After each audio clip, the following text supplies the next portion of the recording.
here are some more facts. Donald Trump is not interested in border security. He killed the bipartisan border deal that was in front of the Congress. And the Biden-Harris administration has taken robust action to secure the border, and we're now seeing the results of that. And there's no immigrant crime wave, and I have to respectfully disagree with the chairman. In fact, our nation is safer today and has less crime today than it did when Donald Trump left office. Those are the facts being reported by police departments across the country. And finally, I'll reiterate, I believe immigrants are inherently part of this country. They're the backbone of our country. They make our country safer, stronger, and better. With that, I yield back.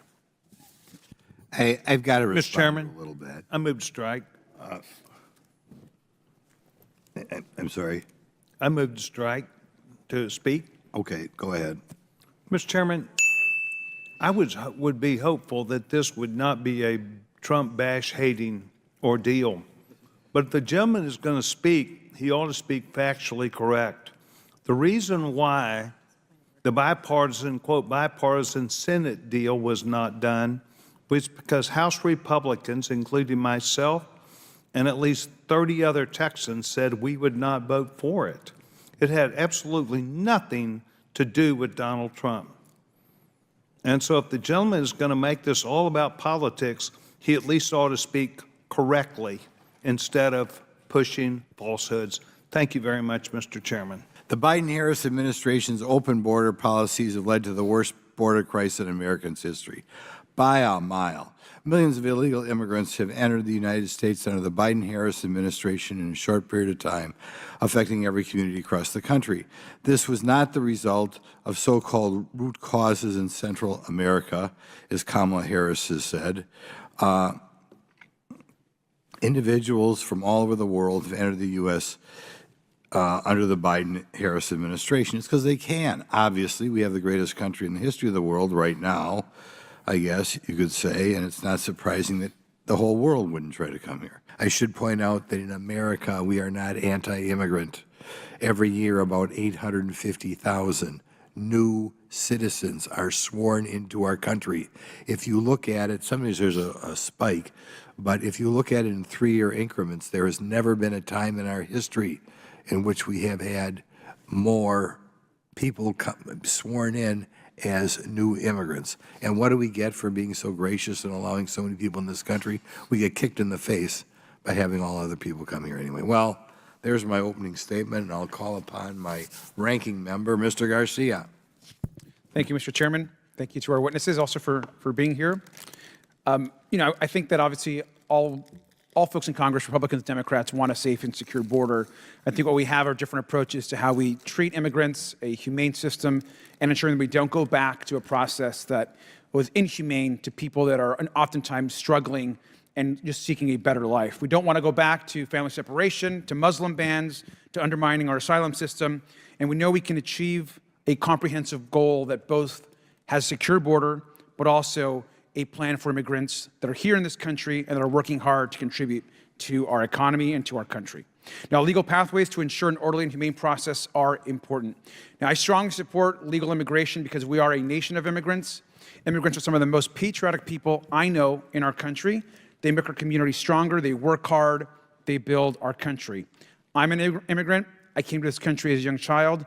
I love America. I think it's the best country on earth.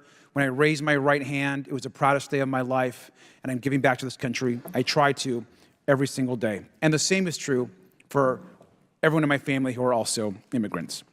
But I also want to be clear why I think we're here today. It's because some folks in Congress, and certainly Donald Trump, think that bashing immigrants will win this election.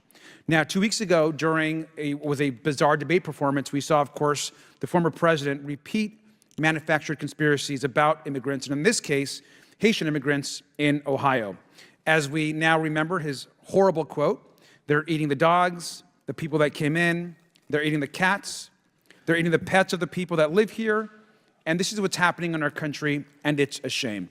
Now, we know that's been completely debunked. The Republican governor of Ohio, the Republican mayor of the city manager, and now even the woman that first made the claim, who's also a Trump supporter in Springfield, all have said that this was not true.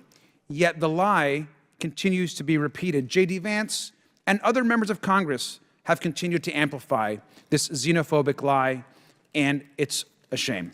And we know it gets worse. We know that Haitian immigrants in Springfield also are overwhelmingly there on legal work permits. They're actually there legally and were invited by the state and the city to work. But that hasn't stopped J.D. Vance and Donald Trump from threatening to revoke their status and to allow a mass deportation agenda. Now, Donald Trump's rhetoric has been dividing us and stoking anti-immigrant hate, I believe, since he first came down that escalator in 2015 to announce that he thought Mexicans were rapists and murderers. And he says families like mine and other immigrants are poisoning the blood of this country. Those are the facts. Now, I'm glad to say that the American people, however, don't buy that. A CBS poll found that only 1/3 of voters approve of Trump's claims about immigrants, and almost 65% believe his recent claims are false, which we know that they are. I'm disappointed that my good friend, Congressman Garcia, would try to confuse the American public. I've been down at the border 8 times. When I go down there, I frequently talk to the people who are in charge of debriefing or doing a health inspection on the new immigrants. They have told me that it is common for women who are coming across the border to be sexually assaulted. That ought to concern us all. Instead, what has happened when you try to bring up this idea that we want to stop the sexual assaults of women coming across the border, some Democrats say that this is a racial thing to say.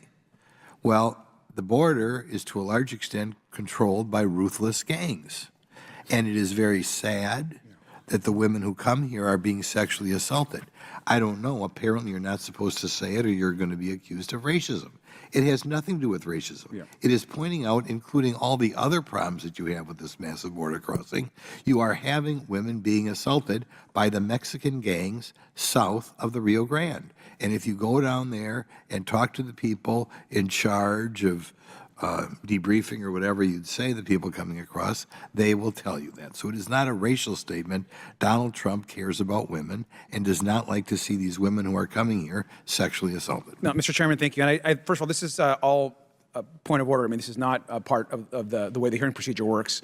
But I will just respond. I do want to ask unanimous consent, since we're having this into the record, a September 17th, 2024 article from Fox News titled "Border Patrol Apprehends 58,000 Migrants in August, down from the record 250,000 in December." And so let's be also clear that it was the bipartisan border deal, which I was discussing, that President Biden got put in, that's actually dropped migrant crossings.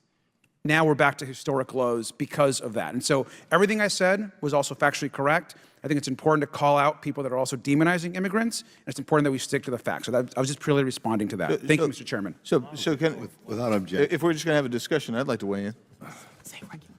So are we going to go back to regular order, or? I guess we should go back to regular order. We will go back to regular order now. That's too bad. I wanted to weigh in. You know, as long as everybody's weighing in freestyle. Big, so I see has great things to say. Well, your time to ask questions will be coming up soon.